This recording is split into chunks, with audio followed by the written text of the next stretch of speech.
ओम नमो भगवते वासुदेवाय। ओम नमो भगवते वासुदेवाय। ओम नमो भगवते वासुदेवाय। नारायणं नमस्कृत्य नरं चैव नरोत्तमं देवीं सरस्वतीं व्यासं ततो जयमुदीरये। नष्टप्रायेषु भद्रेषु नित्यं भागवत सेवया भगवतिरुत्तमश्लोके भक्तिर्भवति नैष्टिकी। ओम अज्ञानतिमिरान्धस्य ज्ञानाञ्जनशलाकया चक्षुरुन्मिलितं येन तस्मै श्रीगुरवे नमः। नमो विष्णुपादाय कृष्णप्रेष्ठाय भूतले श्रीमते भक्तिवेदान्तस्वामिनिति नामिने। नमस्ते सारस्वती देवे गौरवाणी प्रचारिणे निर्विशेष शून्यवादी पाश्चात्य देशतारिणे। जय श्री कृष्ण चैतन्य प्रभु नित्यानंद श्री अद्वैत गदाधर शिवासादि गौर भक्तवृंद। हरे कृष्ण कृष्ण कृष्ण हरे हरे। हरे Ram Ram Ram Hare Hare. Thank you all for joining early. Okay, so we're reading from Sri Valmiki Ramayana, Canto 2, Ayodhya Kanda, Canto Summary. We're continuing. The king got up from his simhasan when he saw Rama. He was overwhelmed in distress and eagerness and said, "My child Rama, come, come." The king wanted to embrace Raghava, but before reaching out to him, he lost his balance. Rama had him seated on the throne, and Dasharatha wanted to talk to Sita and Lakshmana, but he fell unconscious. Thousands of women then cried piteously in that royal assembly when the king had fainted out of fear of being separated from Rama. After a muhurta, the king regained his consciousness and the Lord spoke to him. "Father, permit me to leave for the forest, for I am very eager for it. I have restrained Sita and Lakshmana with reasonable arguments, but they are still following me. So, please permit us to depart." The emperor said, "I have given two boons to a deceitful lady. So subdue me and maintain this kingdom. That would be appropriate. Alas, my child, if you decide to go to the forest, take me, O jewel among men, for I cannot live without you."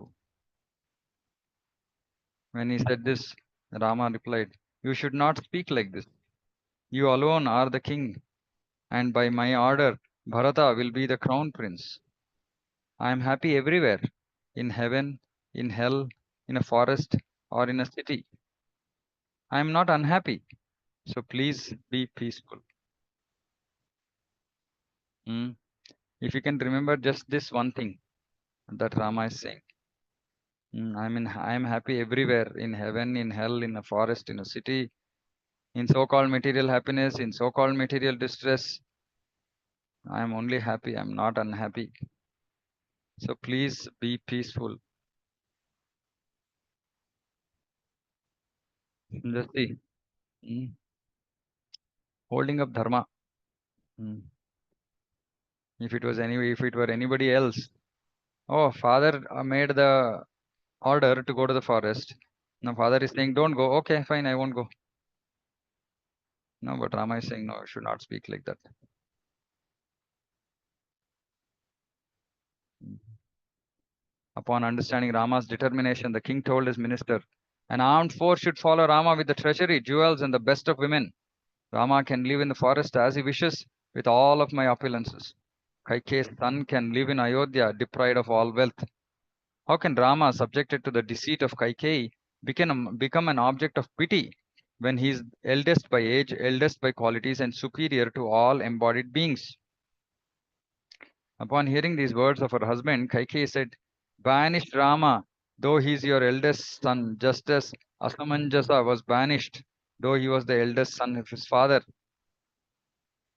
The king said, fie on you, sinful lady," and turned his face down in embarrassment.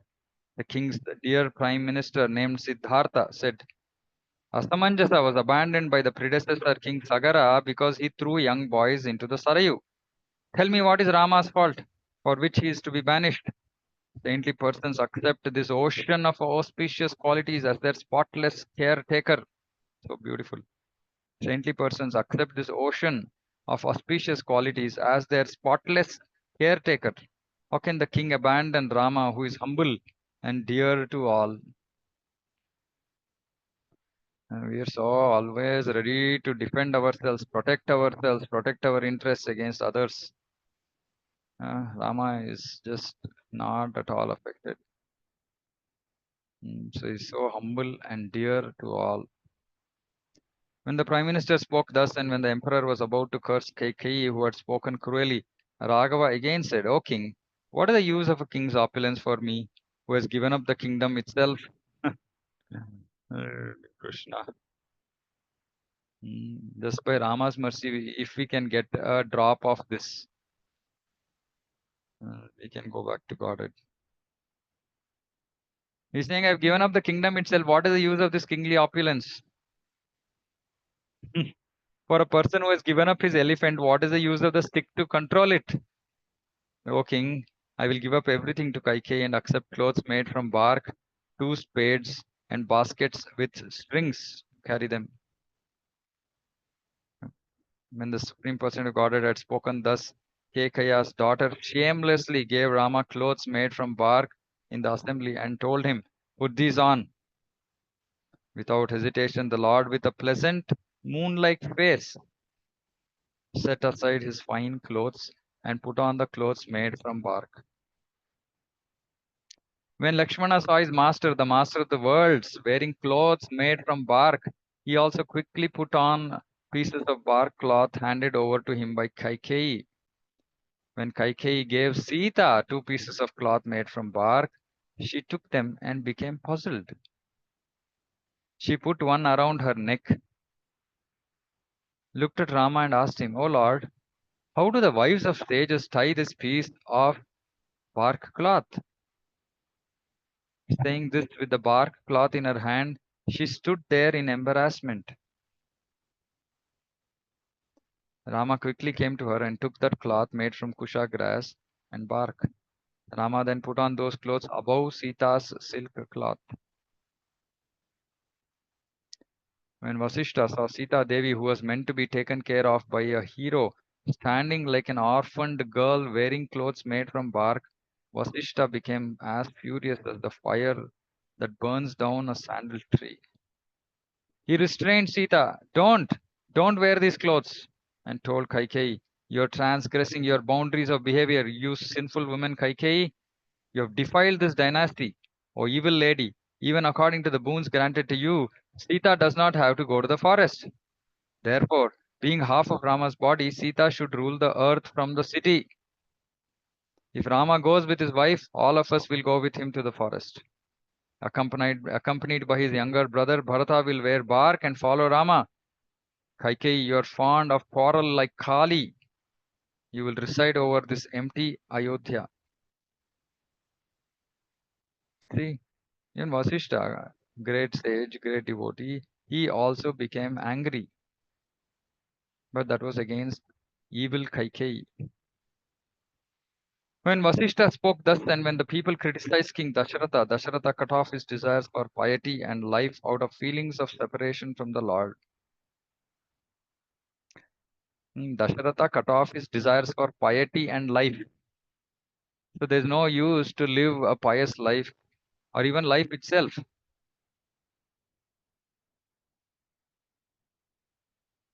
If we don't get service of the Supreme Lord.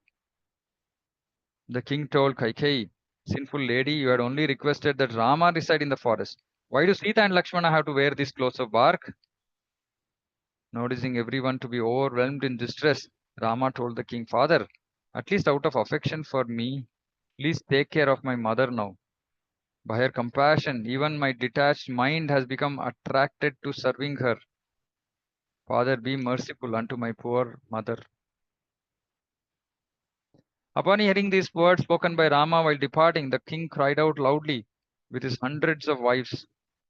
After crying for long while repeatedly criticizing Kaikeyi, he understood that Rama will proceed on foot and then told his charioteer, Sumantra, take my beloved son to the forest on my chariot.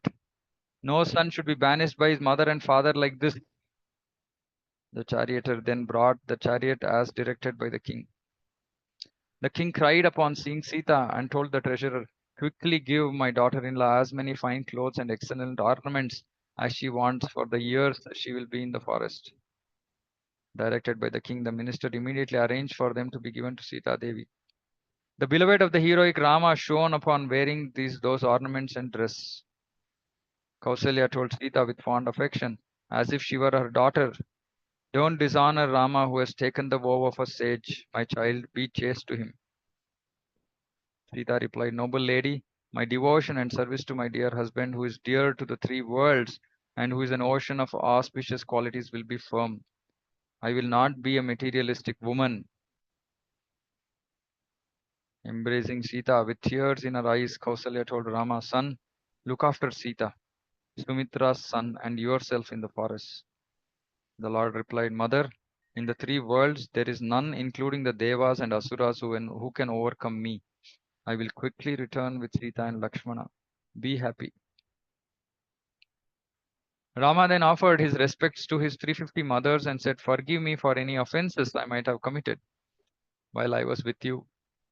Kindly permit us to depart." When the queens cried piteously like the crouchy birds, Rama, Lakshmana, and Janaki offered their respects to the king. With the characteristics of teaching dharma to the world, they circumambulated him and then offered their respects unto Kausalya and Sumitra. Hmm. Even if you have done an offense, we are not willing to ask for forgiveness. And Rama here is offering, is begging for forgiveness from all his 350 mothers.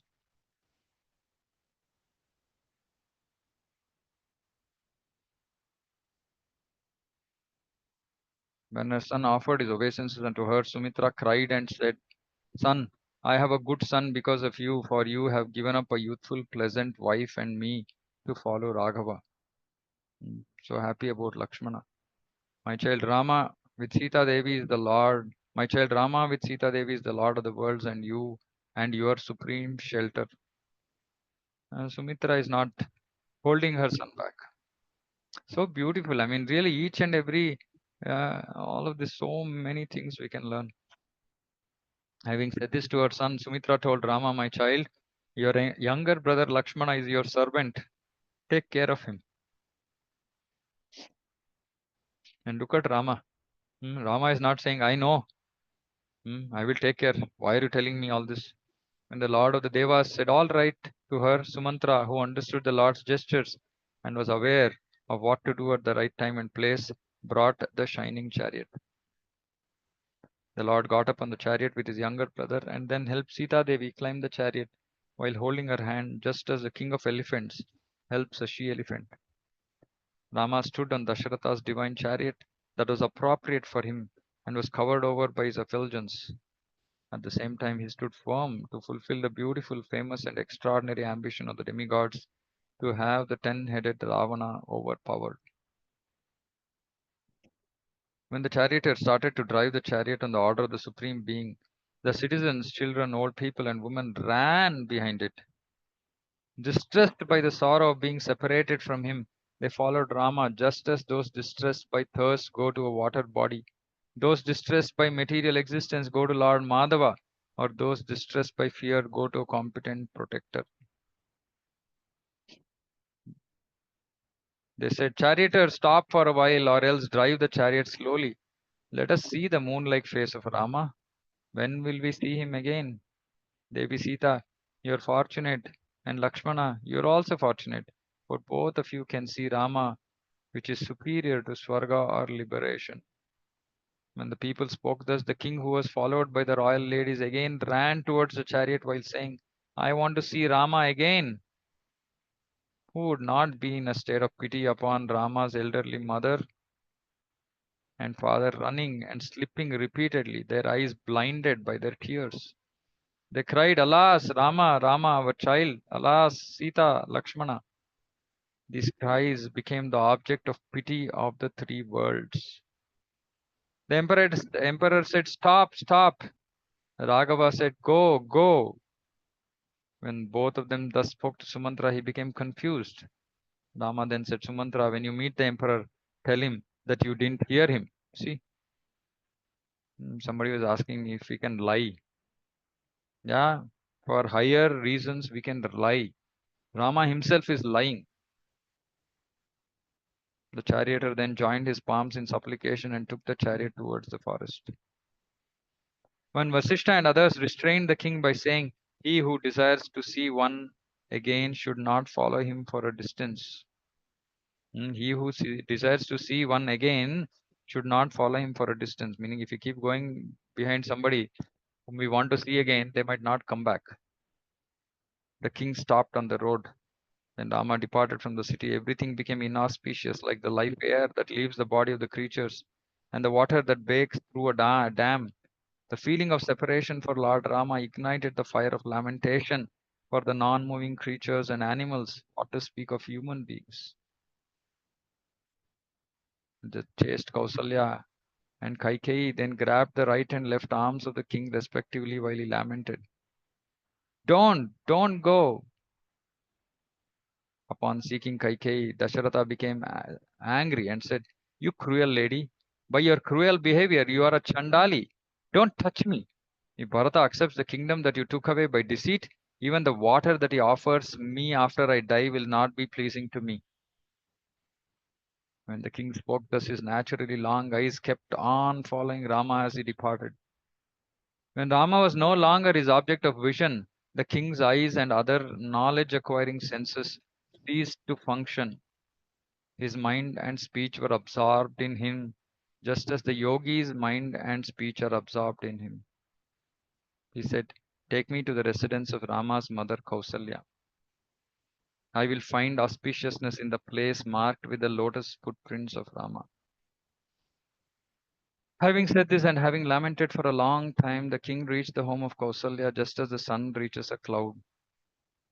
Not seeing Rama, the king lifted his arms and repeatedly cried out, Rama, where are you? Sita, Lakshmana. While sleeping on his bed, he drowned in a great ocean of distress. He spent all of his time while simply remembering Rama's pastimes. Unable to follow the chariot, the women and the boys remembered Rama and returned to their homes with tears in their eyes. All the subjects and the residents of the city ran towards the Lord with their terrible cries, Rama, where are you going with Sita? They were running, their throats were choked. They joined their palms in supplication, their eyes were in tears. The ocean of mercy spoke to them in a voice as grave as the rumbling of clouds as follows. Please stop. Please follow the orders of Bharata. He is my devotee and younger brother. He is the king. Following his orders is service to me. Even though he spoke thus, all of them simply quickly ran after him. Vipras who were experienced in the three Vedas and the Vedanta were tired on the path. They said, O horses of excellent breed, don't take our master to the forest. Take him to the city. The citizens will get their shelter. When he heard these words of distress of the twice born walking on foot, Rama got down from the chariot and slowly walked, for he was an ocean of mercy. The Vipras joined their palms in supplication and told the lotus-eyed Rama, Dear child, stop and go to the city. Rule over us, O reservoir of mercy. Look at these sages who have fallen on the ground to offer you obeisances. Their hairs are as white as the color of swans. These are the best of Vaishnavas. They perform the Vajapeya and other sacrifices. Look at the sacrificial fires. Vedas and Vedangas following you now. O undisturbed one, look at the overwhelmed Brahmana community. O handsome one, the trees along with many bushes and creepers are unable to follow you because their feet are restricted from moving. Therefore they are lamenting. You are affectionate to your devotees. Look at the lower species up to the worms, the dear birds, the moving and the non-moving. They are your devotees and they are in distress. In the world that is meant to be under one royal flag, you are going without the royal flag, while we worship you with white umbrellas during the Vajapaya sacrificial ceremonies. The Supreme Person of Godhead walked quietly while hearing their words, and at dusk reached the river named Tamasa. Rama told Sumitra son, Dear Lakshmana, from today we will only subsist on fruits, roots, and water. Don't become anxious by remembering our home. On Rama's order, Sumantra unyoked the horses and fed them grass. Lakshmana prepared a nice bed with soft grass for Sita Rama. The Lord who sleeps on Ananta sat on the bed with Sita Devi. Lakshmana quickly washed their lotus feet. On the spotless bank of the Tamasa, crowded with cows, Ramachandra performed his Sandhya Vandana and then rested on the bed with Sita Devi. Lakshmana and Sumantra were awake not far from the Lord and the goddess while discussing Lord Rama's auspicious qualities, so charming to the mind. Rama got up in the middle of the night and told Sumitra's son, "Look at the citizens here. They are asleep in the wood as if they were at their homes. Having given up their sons, friends, wives, land, wealth, and homes, they have followed me like yogis, for they have become complete in their devotional service to me." Hmm. We should remember this one statement. All those exalted devotees, citizens, they are asleep in the woods as if they were at their homes. Having given up everything, they have followed me like yogis, for they have become complete in their devotional service. Mm. So, at some point of time, whenever we also become complete in our devotional service, this is the path we have to take. So, Rama is saying, "We will quickly depart now while they are asleep, for their separation from me is intolerable." What do you think, Lakshmana? Having said this, he told the charioteer, "Quickly take the chariot to the north to deceive the citizens, and then return here." Sumantra did as instructed and brought the chariot in front of the Supreme Being. Rama then got on the chariot with Sita Devi and Lakshmana. He quickly crossed over the Tamasa, and by the end of the night he left the royal pathway. In the morning, the citizens thought that Rama, the pleasure of the world, had gone to the city of Ayodhya and happily departed to the city. Having passed by many villages and lands in Kosala, the lord of Kosala crossed over the river named Vedasmriti and the Gomati. All the residents of the countrysides of Kosala and so on went towards the expert Rama, who was going towards the south, having crossed the river Syandika. When he saw the morose devotees with tears in their faces, unable to tolerate being separated from him, the great lord lifted his snake like arm and said, "I know about your devotion to me. Please go back to your homes." They offered obeisances unto him and departed while talking about that ocean of auspicious qualities. Proceeding thus, Rama reached Ganga, who flows by the three pathways.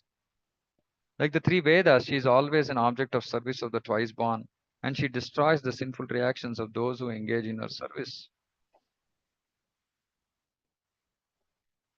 But the beauty of Ganga in Mayapur is that she also not only destroys the sinful reactions, but she also gives Gauranga Prema.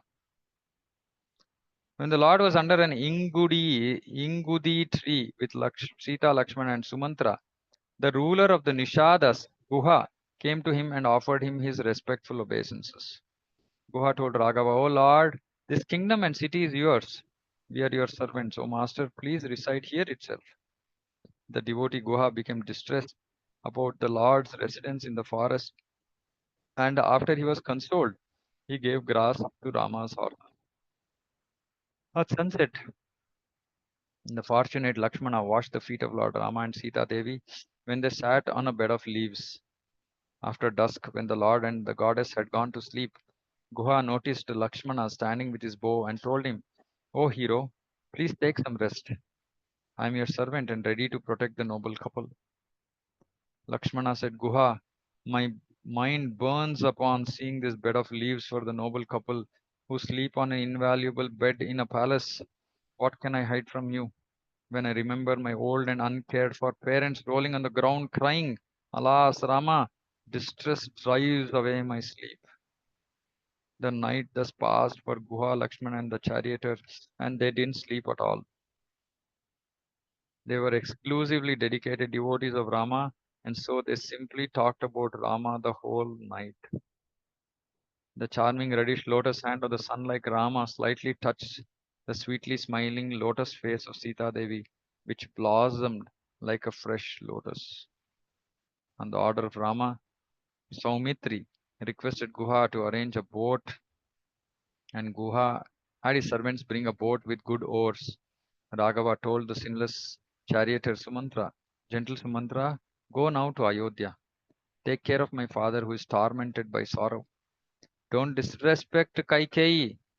Make Bharata the king. Carry out my father's orders. This will always please me. You know how to console others. Console my father, my morose mother, Vasishta, and everyone else. They should not worry about me being here. When the Supreme Personality of Godhead spoke thus, Lakshmana angrily said, the king has succeeded in fulfilling his objectives with Kaikeyi. He should not think about Rama.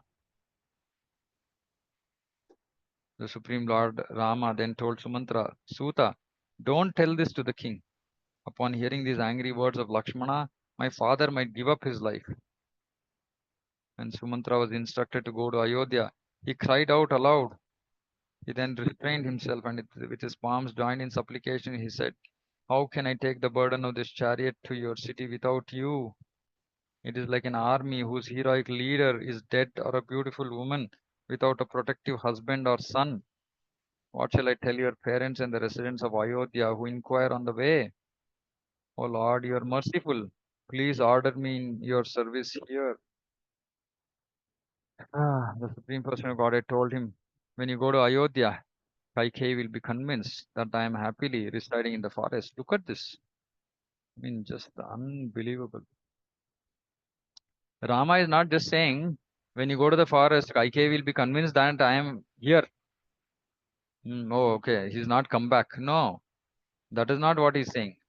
Though possibly that is what Kaikeyi would have reacted. That's how Kaikeyi would have reacted. But Rama is saying, Kaikeyi will be convinced that I am happily residing in the forest. Hmm. Oh, Krishna, this will be your service to me. After convincing the charioteer, thus Lord Rama ordered Guha to bring the milk of the fig tree, Vatabruksha, to knot his hair, and Guha brought a lot of milk for this purpose. The spiritual master of the universe then knotted his own hair and had Lakshmana do the same. With such knotted hair, they resembled Nara Narayana.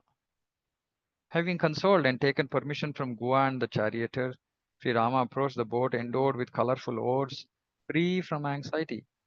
On the order of the Lord of the Devas, the heroic Lakshmana had Sita Devi climb on the boat. Lakshmana and then his elder brother got on the boat. The boatsmen rowed the boat while Sita Devi stood near the Lord. Upon seeing Ganga, the lady of auspicious body spoke the following words: Vishnupadi, you have come from Brahmaloka.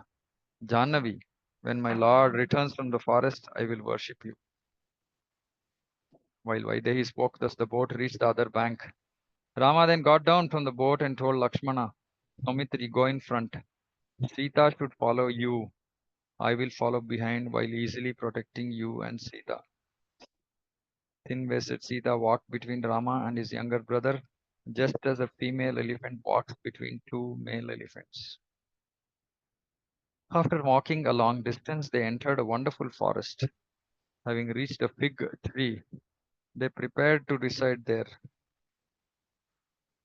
Rama pointed out a lotus named Sudarshana to Sita and Lakshmana. Then Lakshmana fetched those lotuses. Upon obtaining a lotus that resembled the lotus feet of her husband, Maithili shone in beauty near her husband like the goddess of fortune herself. And they stayed there that night, satisfied by eating the roots of lotuses. Oh, Krishna, happily talking about various subjects. Fruit, we can still understand. Roots. When the sun had risen early the next morning, they departed from that forest. They walked quickly while seeing different kinds of places. When the day was almost over, Lord Rama, his wife, and younger brother reached the pious confluence of Ganga and Yamuna. The Lord of the universe informed sage Bharadwaja, the son of Brihaspati, of his arrival. Knowing him to be the Supreme Personality of Godhead, the devoted Bharadwaja worshipped him. With complete devotion, the sage worshipped the Lord with argya, water, roots, fruits, and so on. He was the object of worship of the universe, and he was seated with his wife and younger brother.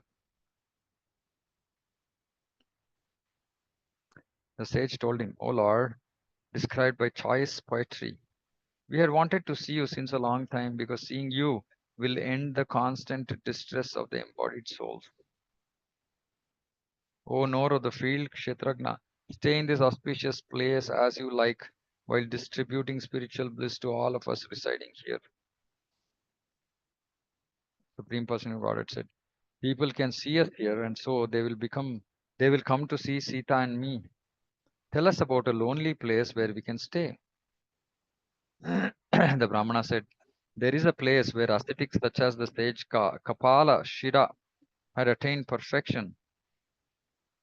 3 yojanas from there is Chitrakuta. When the night had passed, Rama, accompanied by his wife and younger brother, thanked the king of sages and walked to the west. Having reached Yamunadri, the Lord saw Yamuna. She moved as fast as the horses of the sun god. Yamuna was dark and beautiful to behold. On Rama's order, Lakshmana cut reeds with his sword and prepared a raft using sticks to cross the river. So easy. Rama held Vaidehi and helped her climb on it and placed her ornaments and weapons. They pushed the raft while swimming, and thus they reached the southern bank of the Yamuna adjoining a forest. After resting for some time by the bank of the river filled with many lotuses, they reached a dark banyan tree. The Supreme Person of Godhead then sent Bharata's elder brother in front. Rama followed behind him, and Janaki walked in between them. They thus walked a Krosha and then returned to the bank of the Yamuna, where they resided that night. Early next morning, Ramachandra woke up Lakshmana by caressing him with his auspicious hands. Lakshmana had been tired and asleep on the ground. Well, some people say Lakshmana did not sleep at all, but looks like he slept. They then departed to the mountain Chitrakuta. After they reached the mountain with difficulty, they considered that it would be appropriate to have a leaf cottage there for their residence. Lord Rama pleased Sita Devi by showing the forest there. It was surrounded by Mandakini. It was cool with gentle breezes and it had everything desirable. The two descendants of Raghu constructed 2 large leaf cottages with wood from trees. They used creepers as ropes to bind. Lakshmana dug a place for the 2 leaf cottages and cleaned the area. The goddess Sita Devi decorated the cottages by smearing mud. On Rama's instructions, his younger brother killed a black deer in the forest and placed its meat in the fire to make it a sacrificial oblation. The master of the saints, Sri Ramachandra and Sita, took bath and performed their respective prescribed duties. Then he offered a part of the oblation with kusha grass and firewood in the right order, all in accordance with scriptural statements.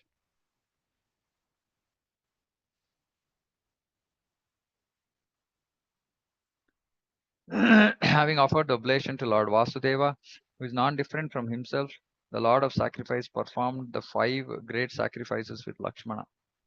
The lotus eyed Rama entered the large leaf cottage with his beloved just as Lord Narayana enters Vaikuntha.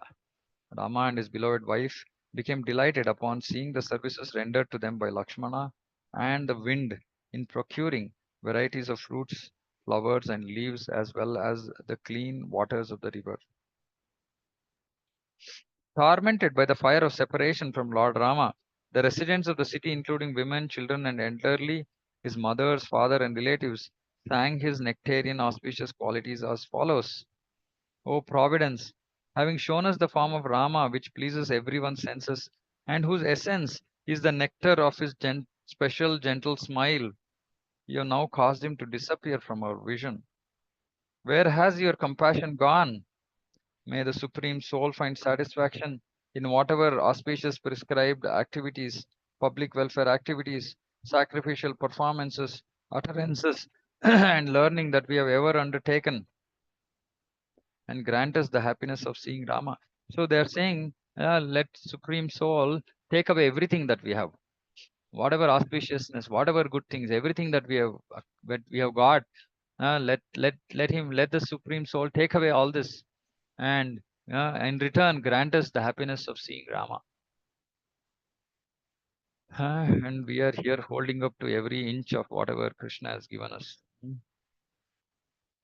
The goddess of fortune has turned her sidelong glance away from us to the forest pathways, and so the feet of our master Raghunatha shine there as the abodes of all prosperity. What pious activities have been performed by the grass and shrubs on his path, for they touch the lotus feet of Rama, which are meant to be placed on the helmets of Lord Brahma and Rudra. The forests are purified and free from passion by the dust of Rama's feet. For that ocean of mercy personally touches the forest with his lotus hand, the friend of the hand of the goddess of fortune. Who does not serve those rivers in the world where this Lord of the universe bathes in? Merely by coming in contact with his lotus feet, Jahnavi has become an ornament on Lord Shiva's head. Jahnavi, Ganga. Rama is beautifully dressed in the clothes of an ascetic, and his hair will be knotted. Upon seeing him quickly approach them like a beloved friend, the sages will become spiritually perfect in their endeavors. Rama is most handsome in the world. Seeing him with the bow in his hand and accompanied by Sita and Lakshmana, wives of the sages would infer that he is the god of love, accompanied by his wife Rati, the friend of spring. And Rama is the flag of the Raghu dynasty. Wherever he goes, there will be incomparable prosperity and no calamities, because he is the very personification of happiness. He is not actually an object of lamentation, but the people separated from him are the true objects of lamentation. What is the use of treasures? What is the use of dear relatives? What is the use of sons? What is the use of servants and others? As long as we live, let us become satisfied by talking about the transcendental qualities of Rama to attain his lotus feet. Having attained Lord Janardana in their heart, the people thus became filled with renunciation and distinct knowledge. They spent all of their time successfully like the yogis and became fortunate. The king loudly lamented in various ways, O Rama, whose pleasant smile is nectarian, O Sita, O Lakshmana, where have you rushed to in the forest? Alas, I am dead because of being separated from you. The king felt each and every night to be as long as a kalpa. On the strength of his remembrance of Rama, the king's extreme distress itself became an austerity. His mind dried up by sorrow. Sumantra got on that chariot and reached the city. The people of the city surrounded him, and not noticing Rama there cried out, Are you not the best of Raghava's counselors? Where did you leave Rama in the forest? Hearing these intolerable words, Sumantra entered the king's residence with tears in his eyes. The king fainted for a muhurta upon seeing him with Rama's message. After he regained his consciousness, surrounded by hundreds of his wives, he immediately asked about Raghava's activities. Sumantra spoke about Raghava's pleasant activities and removed the distress of the people there. He also conveyed Rama's message in its entirety like a monsoon cloud pouring down the rain. Sumantra said, O king, your son Rama will delight you by constantly serving you in affection after fulfilling your promise. Let Bharata nicely rule over the kingdom. He whose feet are respected by the entire world offers, offers his respects unto you. So does the beautiful princess of Mithila and Lakshmana, whose mind is burning in distress and anger because of a woman's disregard of Rama. Rama's mother, you should constantly serve Rama's father and give up your distress. Rama will come to make you happy. This pleasant truth is Rama's instruction. Who is not distressed in separation from Rama? Even the forest with its lotuses faded when Rama left it to go to another forest. O respectful one, your son is the shelter of the moving and the non moving. Rama's mother Kausalya and father cried, Child Rama, where do you sleep in the forest? Delicate Sita, where are you suffering? Son Lakshmana, where are you?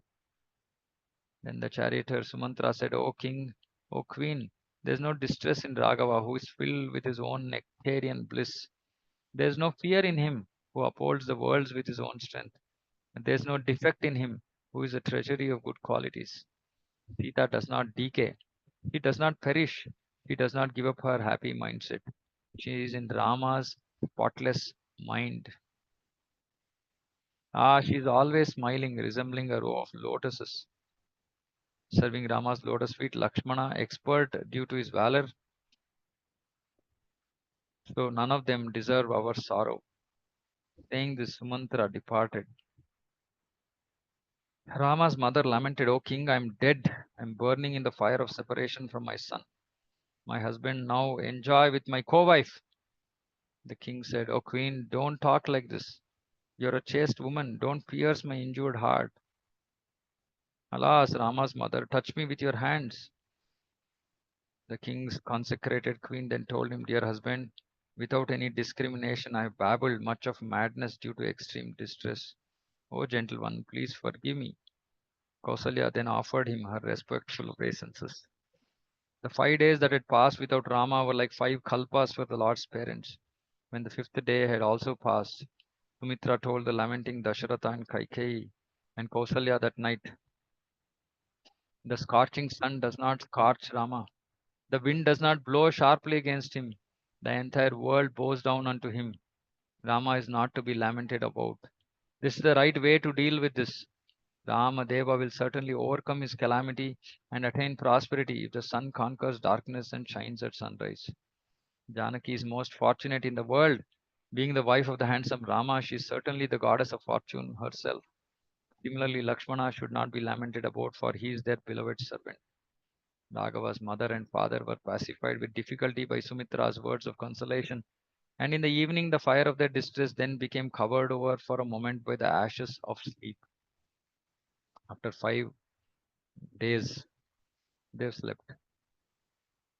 At midnight, the king, whose mind was burning with distress, remembered a sinful act of valor and told Rama's mother, Charming lady, the Lord causes us to experience happiness or unhappiness in this life, or in a later life according to our auspicious and inauspicious activities. Here is an illustration of that principle. When I was out hunting in a forest at sunset, the son of a sage had immersed his pot in the water.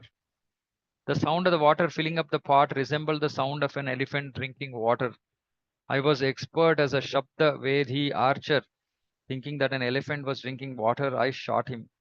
When the son of the sage saw me, repentant and frightened, the son of the sage compassionately told me, O descendant of Raghu, because you have not done so willingly, knowingly, you have not killed a Brahmana. After telling me this, he left for the heavens. That sage's mother and father were blind and old. They had a single son whom I had killed unknowingly. Distressed in lamentation, I told them everything straightforwardly about what had happened to their son. This destroyed their happiness. The ascetic couple lamented to their dead son, Dear child, our lives and piety were dependent on you. You were given to us due to our sacrifice. Quickly take us with you. Chaste lady, the sage then cursed me, O king, you will give up your body due to separation from your son. He was filled with sorrow about his son, and he reached the pathway to the heavens with his wife. That sinful action of mine is the cause of this state of lamentation. The result of that action is nothing but my death. The medicine for me who is about to die is the nectarian vision of the moon like face of my son. People become fortunate upon seeing my son come back. He is dark, very charming, with a spotless body, tender with eyes more charming than the lotuses. His lotus feet have defeated lotuses due to their transcendental qualities. He is a competitor to the king of elephants in walking. He is an ornamental jewel in the world. He appears new even after being seen repeatedly. A pious soul sees him. He is the best among heroes. His clothes dazzle like the lightning. His arms are long. His hands hold a bow and arrows. His chest is broad. Upon seeing my son, whose mind or eyes become satiated, his neck is like a conch. He wears a garland of red lotuses. His cheeks shine with shark-like earrings. His lips are like coral gems. Oh, when will my eyes see my son? His forehead is like a half moon. His laughter is as beautiful as a part of the body beauty of the moon. His lotus face is like the full moon. Where is there even a trace of suffering for one seeing him? A person who gazes at my son in the city as the jewel of kings, wearing a wonderful crown, having gained the throne with Sita Devi, slowly fanned by Lakshmana nearby, is fortunate. If the Creator is satisfied with with my learning, sacrifices, engagement in my specific duties and virtuous qualities, may He give me the happiness of seeing Rama in the next life through. This lamentation of his culminated in the summit of Samadhi. For he fixed his mind on the supreme Brahman known by the name Rama, even though he thought of him as his beloved son. The king gave up his body like the king of swans gives up its nest under a tree filled with dangers. He then attained the abode of Lord Vishnu in a spotless form. Thus he attained spiritual perfection. And this is how devotees are expected to leave their body. Mm, Dasharatha was eternally being eternal father of Rama. He is able to remember so many qualities about the Lord, his form, and he leaves his body thinking about Rama. So we also should have done nice Shravanam, so that actually the form of our Ishtadeva actually can come in front of our eyes through words, through description. Mm, and that is a perfection. And that is the beauty of the Hare Krishna Mahamantra, because when dying, we might not be able to visualize the Lord's form, but simply helplessly, even if we are able to take Krishna's name, we will go back to him. And that is the reason we should practice chanting. We have to focus on chanting. And when chanting, we should be able to hear the time of death when we are in distress.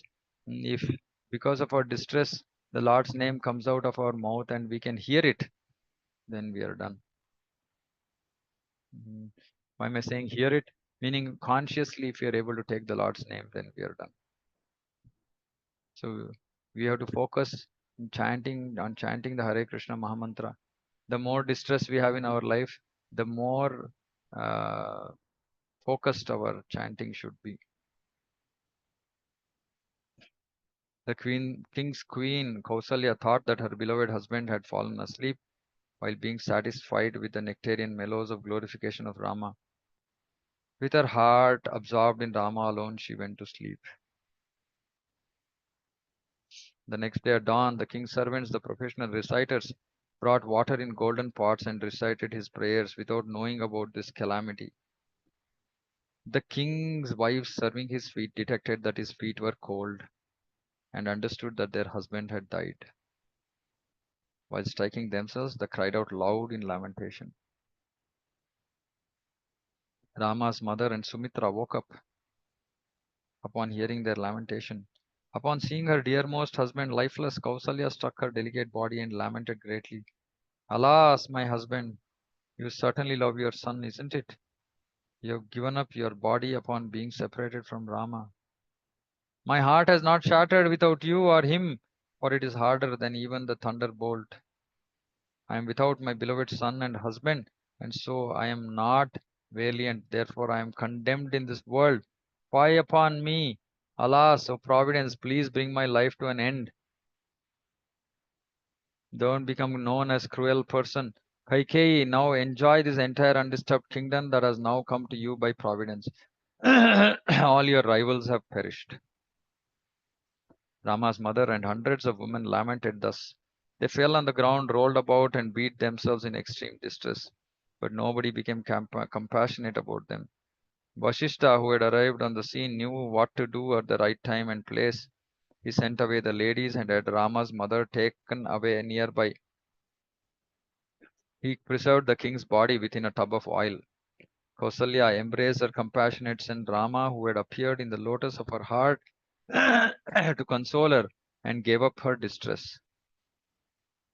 He was he was pleasant, dark, with the complexion of an emerald, so she had appeared in her heart. His body was tender. He was smiling. He was heroic. His sharp-shaped earrings shone with the illumination of jewels, and his cheeks were beautiful because of those earrings.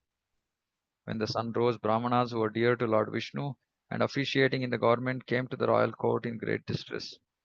Markandeya, Vamadeva, Maudgalya, Sage Kashyapa, Katyayana, Gautama, and Jabali of auspicious qualities discussed under the leadership of the priest Vasishta. Now that Rama had gone to the forest and the king had departed to the heavens, what should be done now? When the land is without a king, there will be very dangerous problems in the country. So Bharata and his younger brother should be brought from Kekaya. Having concluded this, Vasishta directed the royal minister, Vijaya, Siddhartha, Jayanta, and Ashoka, go, quickly bring Bharata. Tell him it is my order. Don't say anything about Rama's exile or the king's death. Speak to the king of Kekaya and gift him excellent clothes, jewels, wealth, and decorations. Saying this, Vasishta, the senior most among the Brahmanas there, then gave some money for the journey and quickly sent off these messengers. They crossed Ganga by Hastinapura and traveled towards the west. They traveled across the lands of the Panchala and Kuru dynasties, as well as rivers such as Ikshumati. Then, after crossing over the land of Bahlika dynasty, they reached the land of Kekaya. Bharata had a bad dream on the night the messengers reached Kekaya and became distraught. In his dream, Bharata saw the ocean dried up and the moon fallen on earth. He saw his father wearing a red garland. Dasharatha was on a pile of cow dung, his hair scattered, drinking oil repeatedly. Dasharatha then sat on a donkey. Bharata then saw Dasharatha in a blue dress sitting on a dark iron seat. Bharata was disturbed and frightened by this bad dream. Early the next morning, the messengers from Ayodhya met him and fell at his feet. Bharata inquired if they were all well. The messengers told him that they were fine and then informed him that the priest Vasishta had called him for an urgent task at hand. Bharata then quickly took permission from his maternal grandfather, maternal uncle, and teacher to leave. Taking the wealth given by his maternal uncle and an army, he then set off to Ayodhya. He crossed over the Shatadru, Vedadhama, and other rivers and several lands and reached the city of Ayodhya on the seventh day. Noticing the city to be filled with unhappy people, Bharata became unhappy in mind. Agitated in fear, he went to his mother's inner quarters. Upon seeing her son who had been away for long, Kaikeyi got up from her seat, embraced him, and happily asked him about the welfare of their relatives.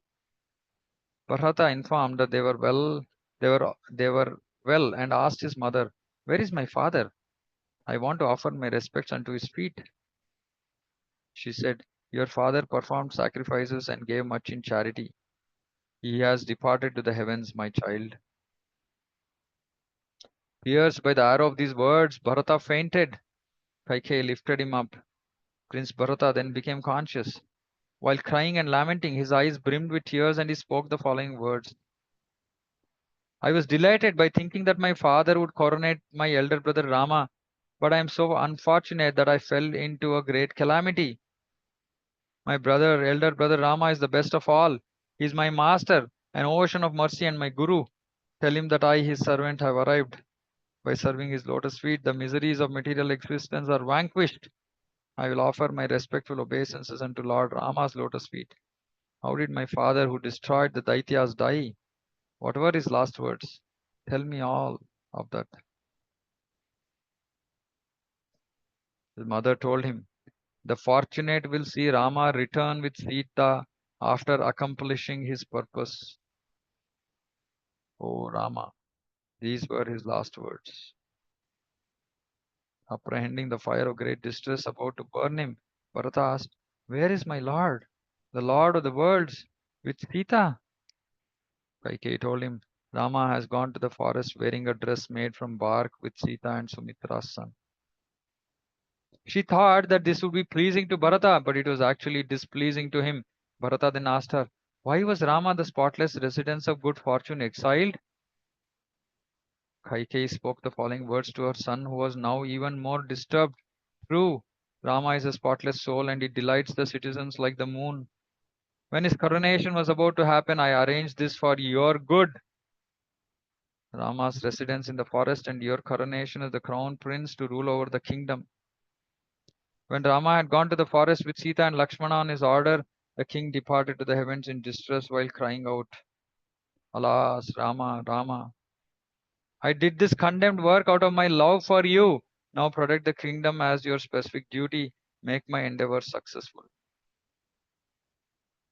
Thrown into a blazing fire of sorrow, Bharata burnt in repentance upon hearing these words and told Kaikeyi, "You killed my father, you cruel woman, and you exiled my lord Rama. You added insult to injury as if putting salt on a wound. You performed a terrible act that is 100,000 times more cruel than the murder of a Brahmana or a child in the womb. And now you say that you did it for me? You will burn me into ashes by this act.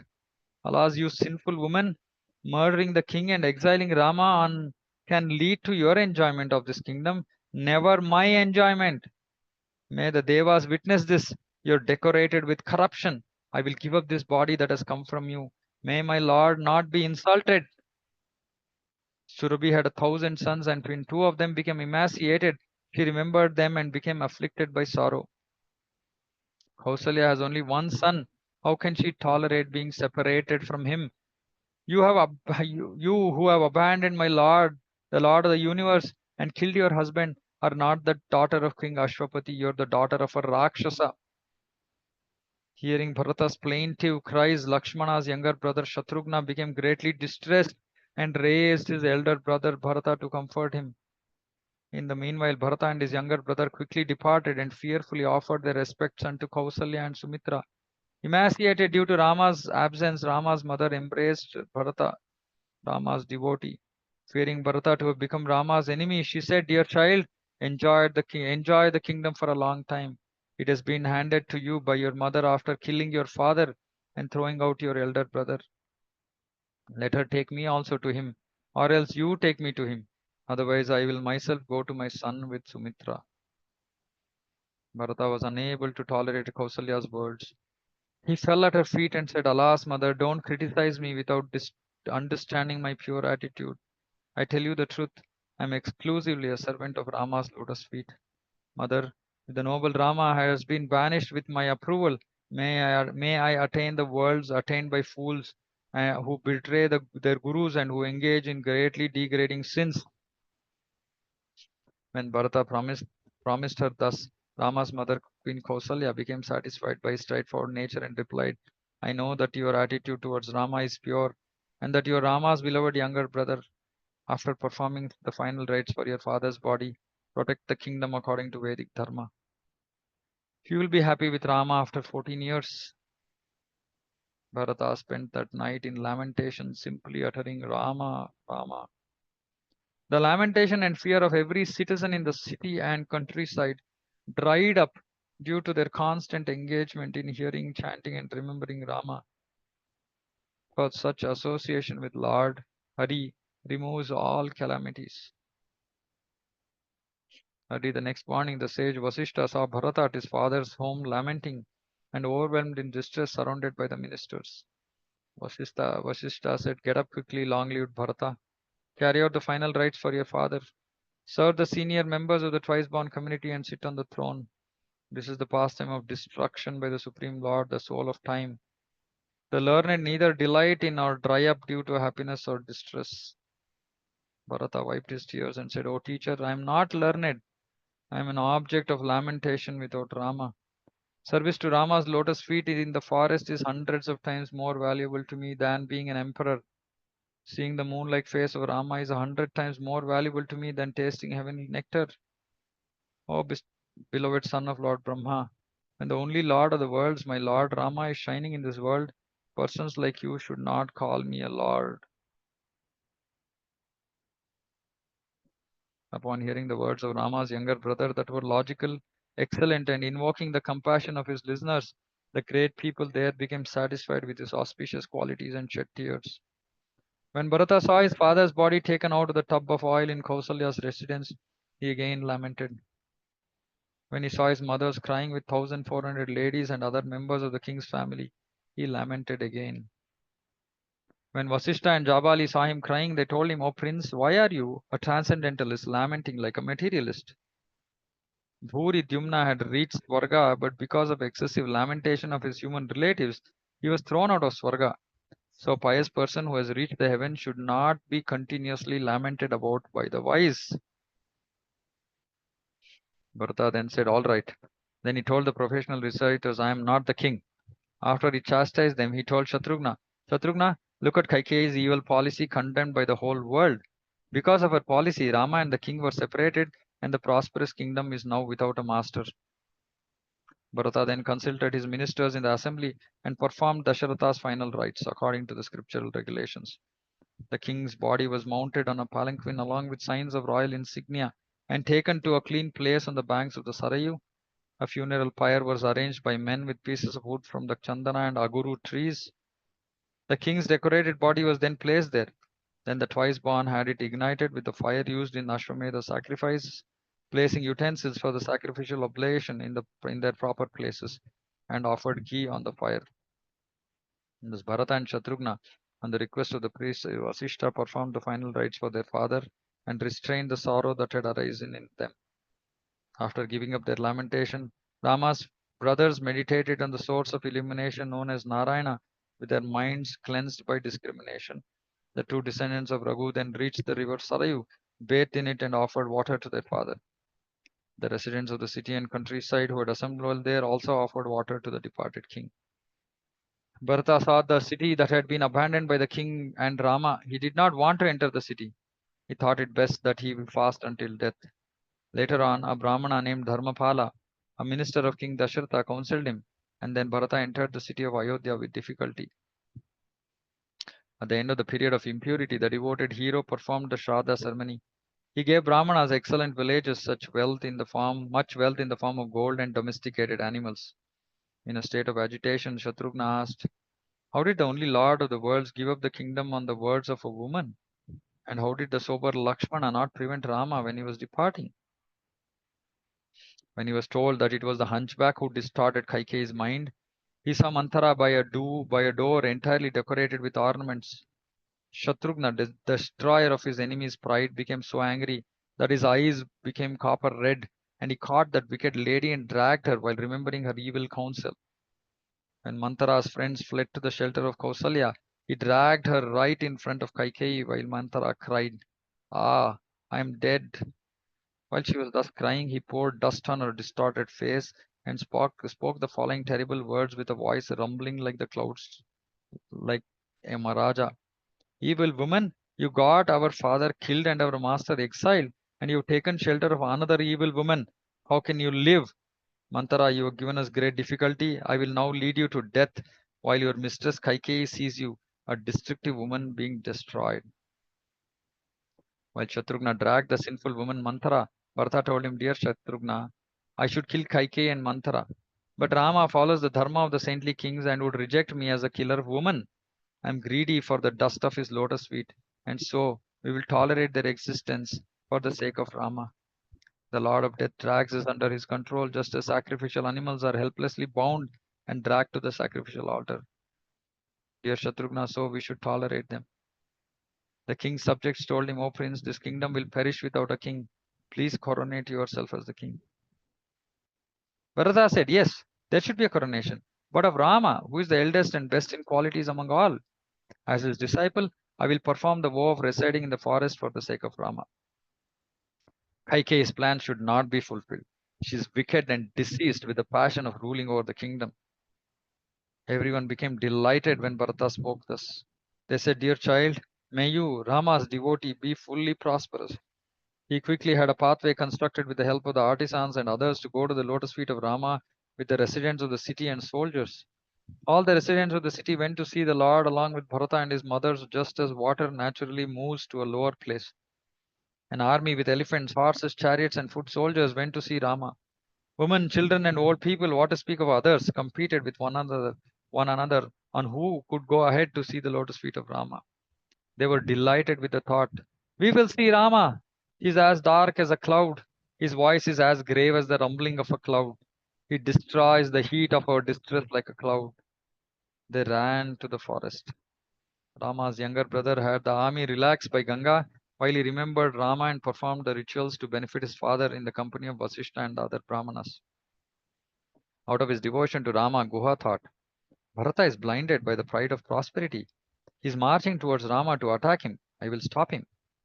With gifts, Guha approached Bharata, who was conversing with his associates. Understanding his pure attitude, Guha honored him with respect. Bharata asked Guha, Guha, where is our master Rama in the forest with Sita Devi? What did Lakshmana do here?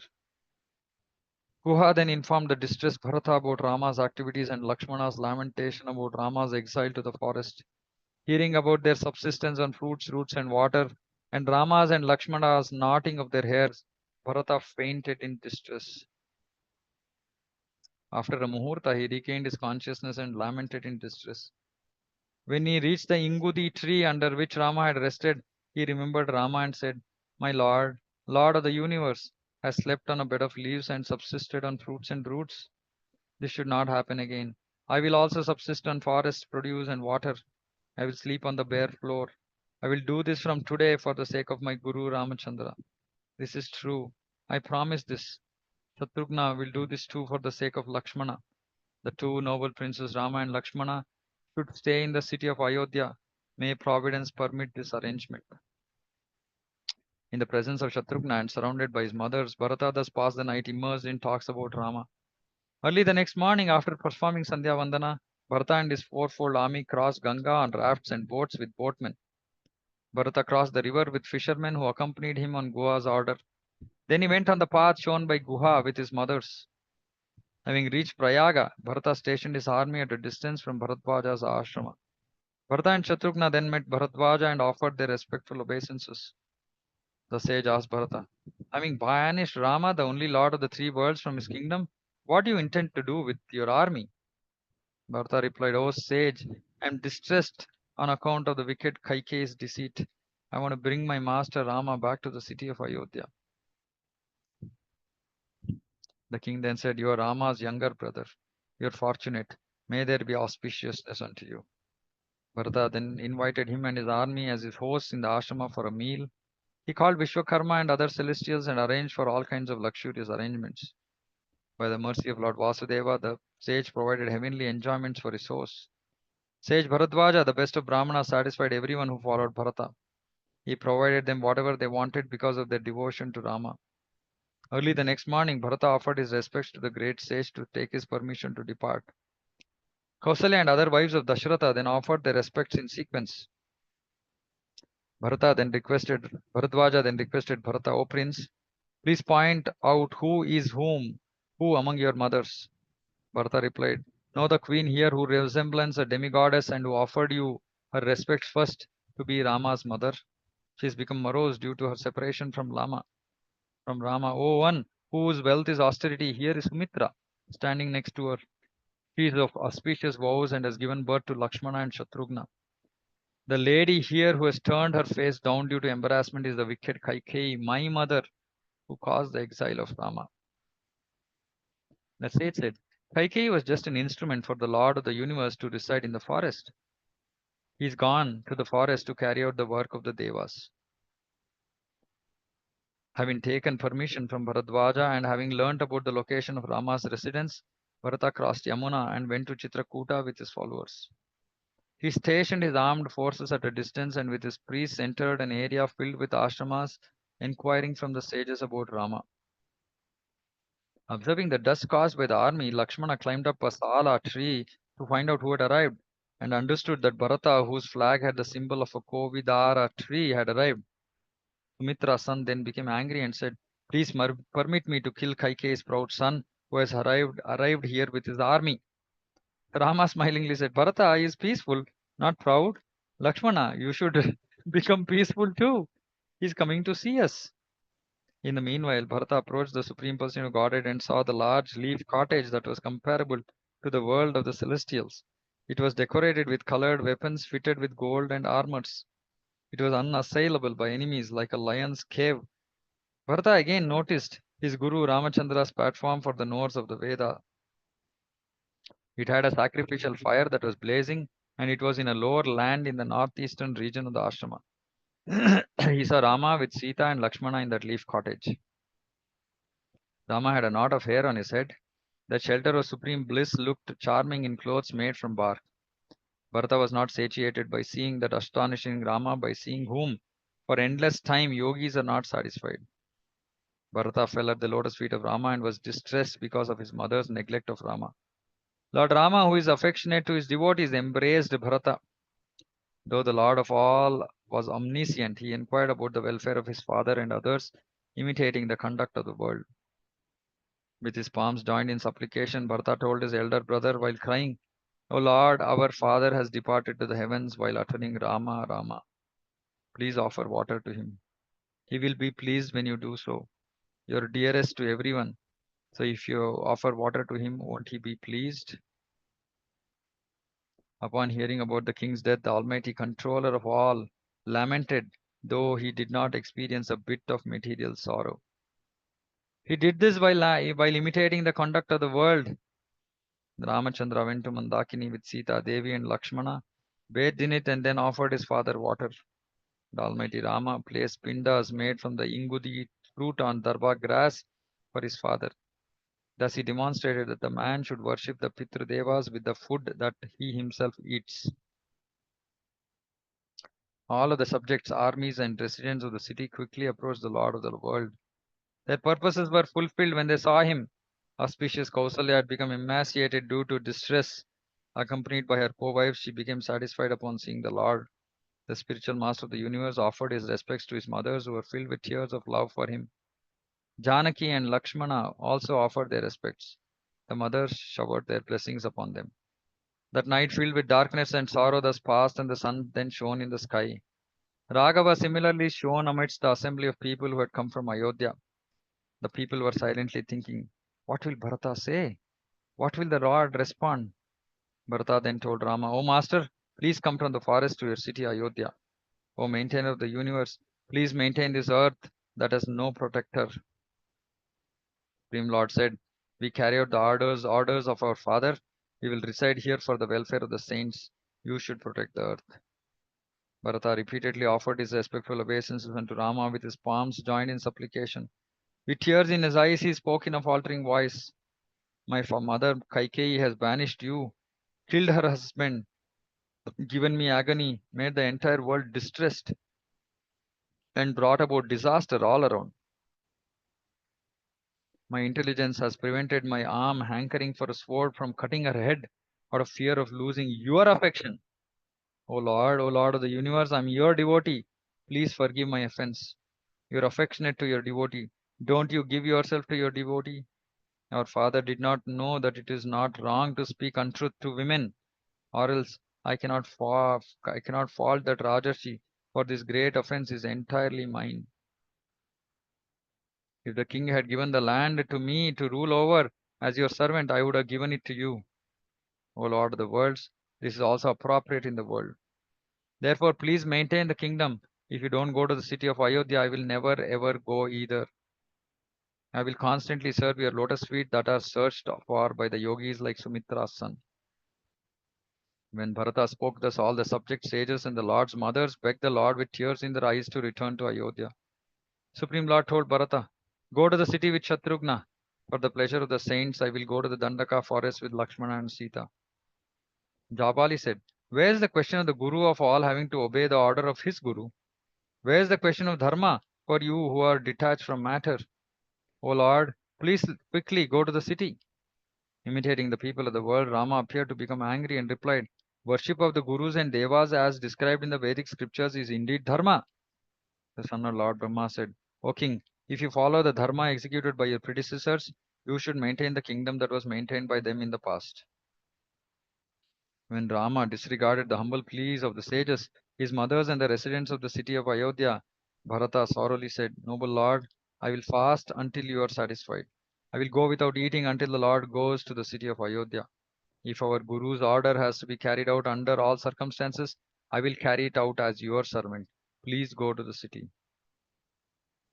Bharata then spread out kusha grass on the bare ground. The merciful elder brother of Bharata then smiled and told Bharata, dear child, I will go to our city after 14 years. This is the truth. Despite this, Bharata begged him again and again. In the meanwhile, great sages approached Rama. They wanted the 10-headed Ravana to be killed and has discussed about this with the Devas and Upadevas. They told Bharata, Rama will not go to the city of Ayodhya now. He will go after he completes a particular task. Distressed about accepting the responsibilities of ruling a kingdom, Bharata rolled on the ground in sorrow, begging Rama to return to Ayodhya. Vasishtha saw him and told Rama, O Lord, please give your sandals to your devotee. Bharata, By worshipping your sandals, Bharata will be able to protect the earth. On hearing Vasishta's words, the Lord of Vaikunta gave his golden sandals to Bharata. Bharata kept them on his head and then told him, I will now not enter the city until you come. If I don't see you by the end of 14 years, I will enter fire. Having made these two promises, he offered his respectful obeisances unto the Lord of the universe. Then Bharata departed with his mother, whose eyes were filled with tears. He took permission from Bharadwaja and then quickly crossed Ganga and reached his city Ayodhya, that was now devoid of prosperity. He had his mothers enter the city while he reached Nandigrama with Shatrughna. He ruled over the land while residing there. With a white umbrella and yak-tail fans, Bharata served Rama's sandals that he had placed on a simhasana there and followed a vow of eating fruits and roots and so on. Rama, sporting with his charming wife in the forest full of flowers in Chitrakuta, the king of mountains, had been happy. Though the lord of the Devas never went to sleep when he had gone to sleep as a play, Indra's son Jayanta once appeared in the form of a crow before him. He had eaten a sacrificial offering and, overcome by a demoniac attitude, touched Janaki's breast with his beak.